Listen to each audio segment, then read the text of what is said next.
Halo semuanya, selamat datang di channel Hobi Film. Kali ini Mimin akan melanjutkan alur cerita dari series Delivery Man episode yang ketiga. Oke, langsung saja kita ke alur ceritanya.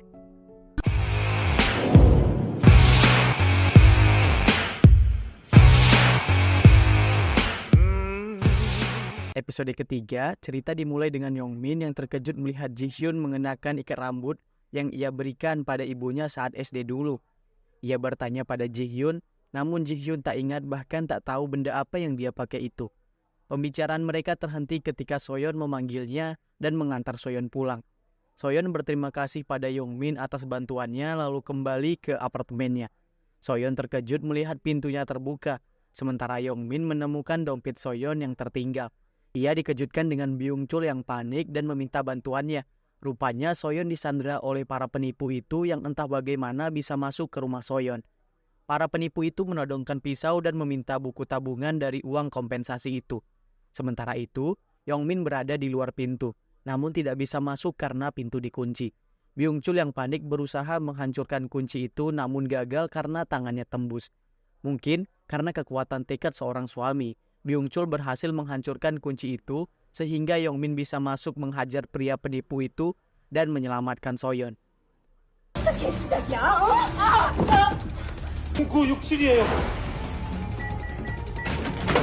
당장 어디인지 빨리 말해. 정말 택시에 놓고 왔다고요?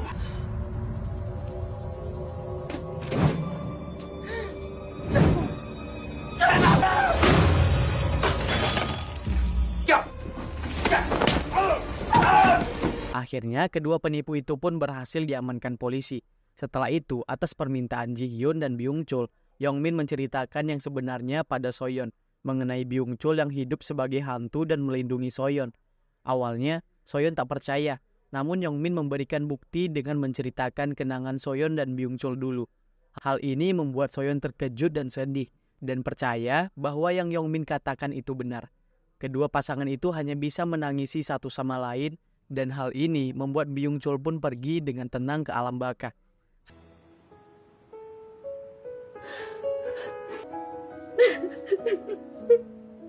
감사합니다.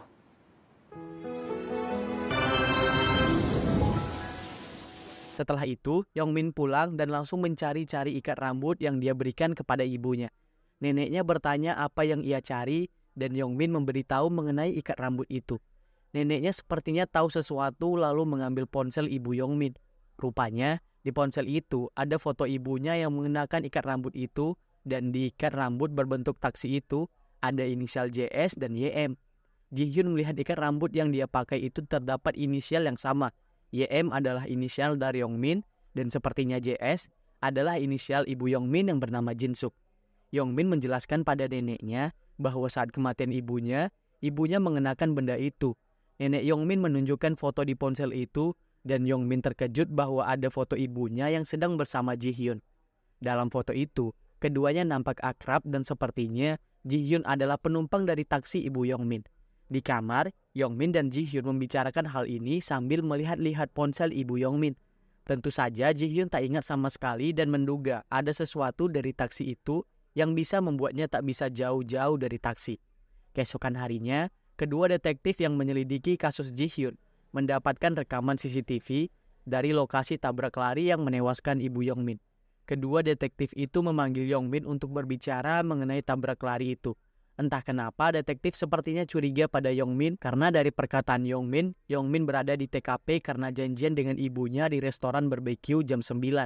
Namun saat kejadian itu, ibu Yongmin dibawa ke rumah sakit dan polisi merasa aneh. Yongmin tiba di rumah sakit 1 jam kemudian, padahal jarak TKP dengan rumah sakit itu dekat.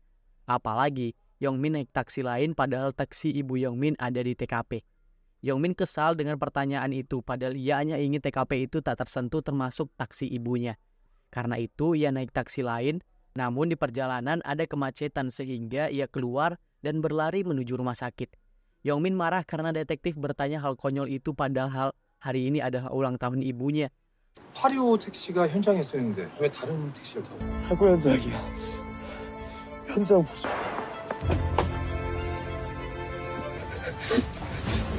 죄송해요. 저 먼저. 엄마. 죽으면 안 돼. 엄마 죽였다는 의심이나 받고 있네요? 야, 대한민국 경찰 대단하네. 있으면 범인 단서 하나라도 더 찾아오세요. Setelah itu, Yongmin menuju ke rumah abu ibunya. Ji-hyun memuji ibu Yongmin yang cantik dan bertanya-tanya bagaimana bisa dia berfoto-foto dengan ibu Yongmin. Yongmin bercerita ibunya memang suka akrab dengan semua penumpangnya. Dari jauh, nampak seseorang sedang menguntit Yongmin dan memfotonya. Di rumah sakit, Kyujin mendapatkan pasien kecelakaan. Ia menyuruh perawat menghubungi unit radiologi lalu menjelaskan pada ibu pasien bahwa semua baik-baik saja. Namun setelah itu, pasien mengalami gagal jantung dan Kyujin gagal menyelamatkan pasien itu sehingga meninggal. Ia terlihat sangat syok dengan hal ini. 큰 문제는 없는 것 같습니다. 한번 지켜보시죠. 어렵죠? 왜 빨리 손 바꾸자니까! 죄송합니다. 제가 살리지 못했습니다.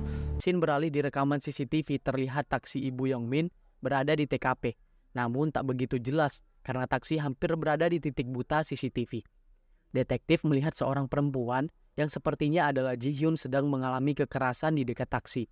Dan kemudian ibu Yongmin tertabrak pengendara sepeda motor saat di dekat taksi. Dan seorang yang mengenakan helm membawa taksi itu pergi dari TKP.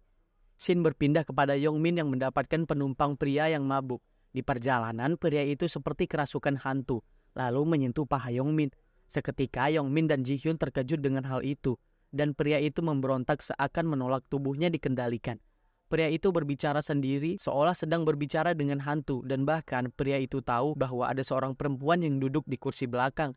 Yongmin terkejut dan seketika menepikan taksinya. Lalu dia dan Ji-hyun mendesak pria itu, apakah bisa melihat Ji-hyun di kursi belakang. Pria itu nampak gugup karena merasa keceplosan. Ketiga orang itu berbicara di tempat sepi. Melihat taksi sekaligus hantu membuat pria itu ingat sesuatu. Rupanya pria itu adalah orang yang mengomentari postingan yang Yongmin posting di sosial media dan berprofesi sebagai dukun. Ia mengeluarkan kertas mantra dan berniat menghilangkan Ji-hyun. Pria itu menempelkan kertas mantra ke taksi, namun tak terjadi apa-apa. Lalu ia menempelkan kertas itu ke Yongmin, namun tetap tak terjadi apa-apa. Pria itu bingung dengan apa yang sebenarnya menahan Ji-hyun di dunia ini. Pria itu mengingatkan Ji-hyun agar pergi ke alam baka dan hendak menempelkan kertas itu pada Ji-hyun. Yongmin menghentikannya seakan tak terima Ji-hyun menghilang. Pria itu memberikan kartu namanya pada Yongmin dan kembali memperingatkan Yongmin untuk mengusir Ji-hyun agar mendapatkan penumpang lagi. 내가 지식행에 올렸던 네 고민 들어줄게. 요 귀신 떼주면 되는 거지. 너도 얘 만나고 되는 일 없지. 귀신 붙은 택시에 손님이 타겠어? 선생님, 저 좀 도와주세요. 얘가 사라져야 손님도 타고. 기사님 고마워요. Setelah pria itu pergi, Yongmin dan Ji-hyun mengeluarkan benda yang ada di taksi untuk mencoba mencari tahu benda apa yang mengikat Ji-hyun. Pertama, Yongmin mengambil buku lalu menjauh dari Ji-hyun. Tak ada tanda-tanda Ji-hyun terikat dengan buku itu karena Ji-hyun tak bergerak sedikit pun. Dan setelah dites dengan ponsel, Ji-hyun seolah tertarik oleh ponsel itu sehingga terbang menuju ke arah Yongmin yang memegang ponsel itu. Lalu tak sengaja Ji-hyun menubruk Yongmin dan bibir keduanya bertemu meski tak bersentuhan langsung.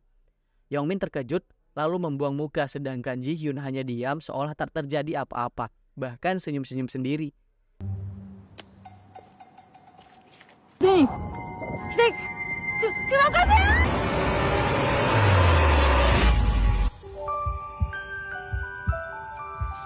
가요. Dalam perjalanan pulang, keduanya nampak canggung karena kejadian tadi. Bahkan Yongmin menatap bibir seolah pingin lagi. Mereka sadar bahwa rupanya ponsel yang Yongmin temukanlah yang membuat Ji-hyun terikat hingga kembali saat jauh darinya. Keduanya penasaran dengan ponsel yang membuat Ji-hyun terikat dan ragu. Ponsel jadul itu milik Ji-hyun. Yongmin menghentikan taksi untuk pergi ke minimarket dan kemudian Ji-hyun tiba-tiba menghilang setelah ponsel itu kehabisan daya baterainya. Saat kembali, Yongmin heran mengapa Ji-hyun tak ada di dalam taksi. Ia melihat ponsel itu mati dan mencari charger yang cocok namun gak ketemu. Di alam lain, Ji-hyun berada di suatu tebing curam sendirian dengan suasana mencekam. Ia ketakutan dan tak tahu harus apa. Yongmin bingung karena terus mendapatkan penumpang setelah Ji-hyun tiba-tiba menghilang dan teringat dengan perkataan pria dukun itu yang menyebut Ji-hyun hantu penghamba rezeki. Tak ingin memikirkannya, ia memasukkan ponsel itu ke dalam laci mobil. Keesokannya Yongmin terlihat melamun, sepertinya sih karena nggak ada Ji-hyun. Ia terus kepikiran dengan Ji-hyun saat melihat ponsel itu, bahkan saat mengantar neneknya. Setelah sampai, nenek Yongmin mengambil ponsel itu lalu menaruhnya ke pembuangan ponsel bekas. Yongmin terkejut dan bingung harus bagaimana. Seharian Yongmin terus teringat dengan bayang-bayang Ji-hyun. Dan suatu malam, teman Yongmin yang sesama supir taksi bernama Eun-soo kehilangan ibunya yang punya penyakit demensia. Ia meminta bantuan Yongmin dan Seok-jin mencari ibunya, dan ternyata ibunya berada di kantor polisi karena dilaporkan membawa seorang anak perempuan. Ibu Eun-soo mengklaim bahwa anak itu adalah Eun-soo, karena itu ia membawanya. Di perjalanan pulang, Yongmin begitu kesepian karena Ji-hyun tak ada. Sementara itu, Ji-hyun masih berada di tempat menakutkan itu. Ia melihat seorang perempuan yang sedang menggendong bayi, kemudian perempuan itu menghilang sehingga membuat Ji-hyun kembali ketakutan dan frustasi. Saat ini Yongmin berada di kamarnya, sedang melamun sementara Ji-hyun masih ketakutan berada di suatu tempat sendirian. Keesokan harinya, Yongmin buru-buru meminta bantuan untuk mengambil ponsel itu di tempat pembuangan ponsel bekas. Ia berkeliling dari satu toko ke toko lain untuk mencari charger ponsel itu. Sementara Ji-hyun frustasi sendirian berada di tempat itu, tak tahu harus apa dan meminta tolong seseorang membawanya pergi dari tempat itu. Setelah mendapatkan charger, Yongmin kembali ke kamarnya dan mencharger ponsel itu. Dan benar, Ji-hyun menghilang dari tempat itu, dan saat Ji-hyun membuka matanya, ia melihat Yongmin di depannya. Ia tersenyum seakan lega dan begitu juga dengan Yongmin yang melihat Ji-hyun di pangkuannya.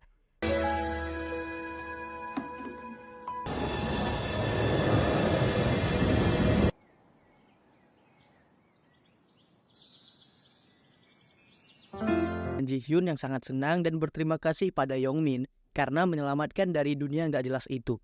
Namun, respon Yongmin malah menagih $50 atas charger yang ia beli untuk ponsel itu, entah serius atau bercanda. Ji-hyun heran bagaimana bisa Yongmin beli charger semahal itu padahal lagi butuh uang.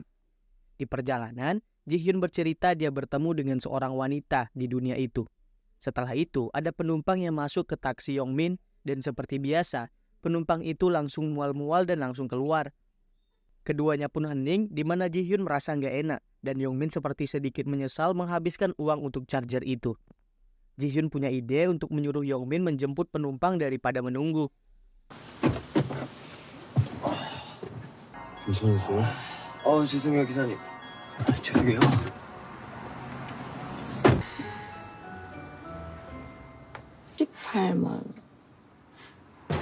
그 어제 보신 거예요? 저 없을 때? Di kantor polisi, detektif Baik Tae-woo terlihat diam-diam menelpon ayah Ji-hyun yang merupakan petinggi polisi dan memberitahu penyelidikannya bersama detektif Ji Chang-suk. Detektif Chang-suk menunjukkan foto di mana Ji-hyun sempat berada dan mengajak Tae-woo ke tempat itu. Saat di lokasi, detektif Ji Chang-suk yang membutuhkan sebuah buku catatan bertanya pada pegawai di sana dan pegawai itu memberitahu bahwa ada detektif yang mengambil buku itu sebelumnya. Detektif Ji Chang-suk curiga pada Tae-woo dan benar detektif Chang-suk mengajak Tae-woo menemui ayah Ji-hyun. Detektif Chang-suk penasaran mengapa Kang Hyung-soo ayah Ji-hyun tak mengotopsi jenazah putrinya. Kang Hyung-soo beralasan ia tak ingin menyakiti putrinya. Namun, Ji Chang-suk tak percaya begitu saja dan menilai Kang Hyung-soo memiliki banyak rahasia. Ia menunjukkan foto yang ia tunjukkan pada Tae-woo tadi dan menuduh Kang Hyung-soo ingin membalaskan dendam secara pribadi pada pelaku. Ia meminta buku catatan yang diambil Kang Hyung-soo dan pria itu pun menyanggupinya. Malam harinya, Ji-hyun penasaran mengapa Yongmin membeli charger itu, padahal takkan ada yang berubah jika Yongmin membuang ponsel itu. Yongmin beralasan takkan ada yang memperhatikan Ji-hyun selain dirinya, padahal Ji-hyun tak ingat apa-apa tentang semuanya. Ji-hyun hanya bisa tersenyum puas mendengar alasan Yongmin. Setelah itu, ia bertemu dengan hantu wanita berpakaian serba hitam. Dan lucunya, Ji-hyun malah takut pada hantu itu.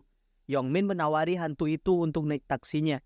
Dan hantu itu pun masuk ke taksi, sementara Ji-hyun bersembunyi. 우리가 찾던 손님인 것 같은데요. 안 돼요. 절대 안 돼요. 너무 무섭잖아요. 안 되겠어요. 일단 한번 태워야 될 것 같은데요. 외로 귀신 이야기 들어본 적 있으세요? 검은 옷을 입은 긴 머리 여자. 운행에 방해가 됩니다. Setelah sampai tujuan, Yongmin menagih bayaran pada hantu itu. Hantu itu tak terima dan menolak membayar. Lalu saat hantu itu hendak keluar, Ji-hyun muncul menahan hantu itu. Hantu itu tak bisa membayar dan sebagai gantinya memperkenalkan hantu lain untuk memberitahu lokasi di mana banyak hantu berkumpul. Hantu wanita itu mengantar Yongmin dan Ji-hyun ke sebuah halte dan memberitahu banyak hantu berkumpul jika siang hari. Sementara itu, Kyujin saat ini sedang melayat ke pasien yang gagal ia selamatkan sebelumnya. Ibu pasien itu berterima kasih pada Kyujin karena menemukan ransel anaknya. Kyujin meminta maaf dan mendoakan putra ibu itu beristirahat dengan tenang. Di sebuah kantor detektif swasta, seorang detektif sedang menghitung uang imbalan dari kliennya yang menyuruhnya mengawasi dan memfoto rumah Abu. Kedua detektif membaca buku catatan itu yang rupanya ditulis oleh Ji-hyun yang menceritakan temannya yang depresi karena kehilangan istrinya. Ji-hyun marah karena mendapati detektif swasta yang memata-matai rumah Abu dan menginterogasi detektif itu hingga mengaku bahwa yang menyewanya adalah seseorang yang mengendarai motor. Kedua detektif itu curiga, mungkin pengendara motor itu adalah pengendara motor yang sama saat kejadian. Hari ini Yongmin dan Ji-hyun kembali mendatangi halte malam tadi dan ternyata benar banyak hantu berkumpul di sana. Mereka begitu senang, lalu mengumpulkan semua hantu dan memberitahu mengenai akan membantu para hantu itu jika menggunakan taksi milik Yongmin. Namun, banyak permintaan mereka yang gak masuk akal dan tak bisa dipenuhi Yongmin. 그런 말이 맞았잖아. 귀신이 진짜 많아요, 기사님. 내 소원이 미국 유학 가서 공부하고 있는 아래 고향 이북 가는 게 내 소원이야. 휴전선은 넘을 수가 없어가지고. Setelah itu, ada hantu pemuda bernama Kim Sin-woo yang mengenal Ji-hyun. Rupanya dulu mereka satu sekolah pas SMA. Sin-woo memberitahu bahwa Ji-hyun adalah atlet kendo, namun tak tahu mengenai Ji-hyun selain itu. Meski begitu, Ji-hyun begitu senang ada seseorang yang mengenalnya, lalu mereka pergi ke sebuah kafe milik orang tua Sin-woo untuk membuktikan perkataan Sin-woo. Sin-woo menyuruh Yongmin mencari sesuatu di laci dan mereka menemukan foto Ji-hyun saat SMA dulu. Ji-hyun heran melihat seseorang di foto itu, dan seseorang itu adalah wanita yang dia lihat di dunia nggak jelas tempo hari. Apakah wanita itu sahabat Ji-hyun? Sin-woo bercerita bahwa dirinya dan Ji-hyun seangkatan dan berumur 30 tahun jika masih hidup saat ini. Sin-woo ingin ngobrol dengan Ji-hyun dan meminta tolong pada Yongmin untuk mengatur kursi. Yongmin sedikit kesal, Sin-woo seakan memerintah itu padanya. Sin-woo yang melihat ekspresi kesal Yongmin pun sadar bahwa dia belum memberikan bayaran pada Yongmin.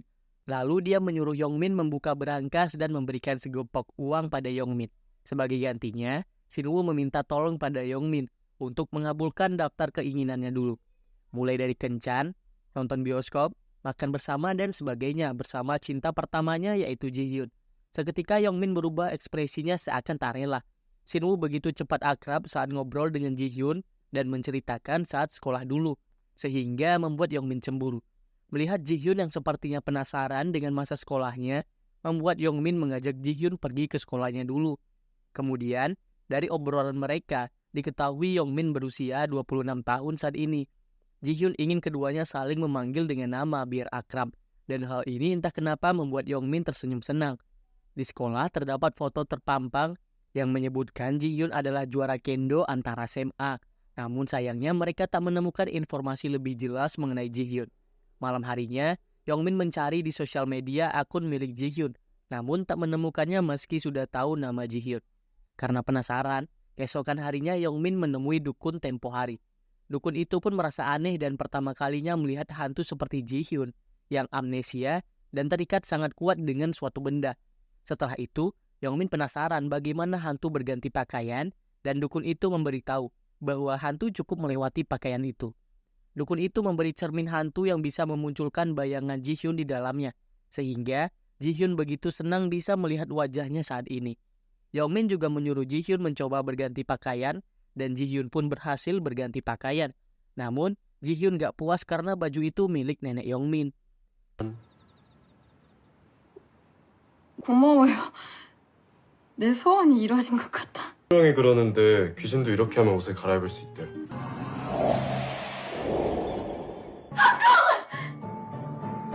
이게 진짜 그 전에 입었던 옷은 어떻게 다시 입어요? 나도 모르죠.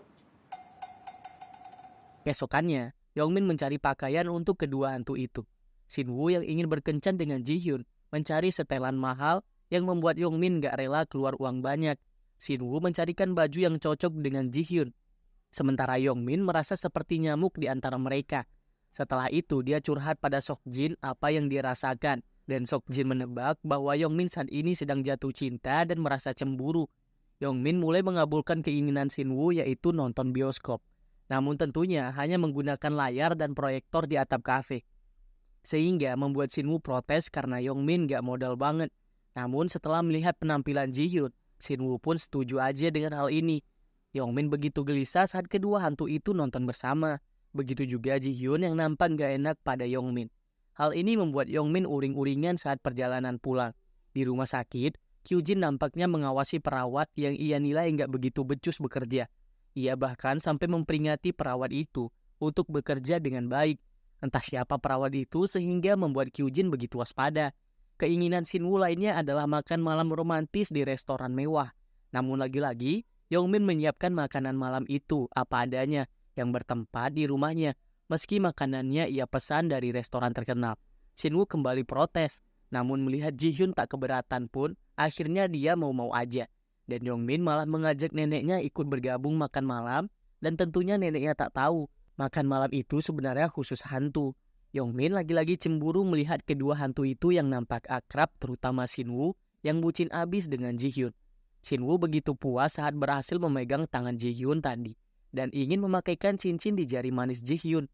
Dia memberitahu Yongmin bahwa jika hantu menerima cinta hantu lainnya, keduanya bisa pergi ke akhirat bersama. Tentu saja, Yongmin kaget bukan main dan kepikiran saat di rumah. Ji-hyun heran melihat Yongmin sepertinya stres. Lalu Yongmin bertanya apa pendapat Ji-hyun mengenai Shin-woo. Ji-hyun memuji Shin-woo itu tampan, tinggi, pintar, dan sebagainya. Bahkan ingin punya teman sebaik Shin-woo tak seperti seseorang. Sepertinya Ji-hyun menyindir Yongmin. Yongmin yang cemburu berat menyuruh Ji-hyun menerima cinta Shin-woo dan pergi ke akhirat bersama-sama. Ji-hyun bertanya apakah Yongmin serius ingin dirinya menghilang. Lalu Yongmin yang uring-uringan pun menjawab terserah Ji-hyun dengan nada kesal tentunya. Ji-hyun tak habis pikir padahal dirinya menyanggupi permintaan Shin-woo pada Yongmin. Namun malah Yongmin kesal dan melampiaskan kemarahan pada dirinya. Keesokan harinya Yongmin membeli cincin pasangan seperti keinginan Shin-woo. Ia terbayang-bayang bahwa kedua hantu itu menghilang dan gak rela Ji-hyun ikut menghilang. Saat tiba di rumah, ia berpas-pasan dengan Ji-hyun dan keduanya masih canggung atas pertengkaran tadi malam. Di lokasi pernyataan cinta, Shin-woo sudah sangat bersemangat ingin nembak Ji-hyun dan memakaikan cincin padanya. Sementara itu, Yongmin yang sedang mengantar Ji-hyun ke lokasi menjadi tak rela Ji-hyun menghilang. Karena itu, ia memutar balik taksinya dan pergi. Ji-hyun tak ingin Yongmin kehilangan kepercayaan pada hantu sehingga bisnisnya hancur. Namun Yongmin tak peduli dengan hal itu. Dalam hatinya dia menyesal dan merasa dirinya hancur. Namun, ia yakin bahwa saat ini dia sudah menyukai Ji-hyun hantu di sampingnya itu. 이 방향이 아니지 않아요? 그러다가 신호가 안 좋은 소문 내면 어떡하라고요? 아니, 우리 이러면 망한다니까요? 몰라요. 이미 망했다고요. 좋아하니까. Dan disinilah episode keempat berakhir.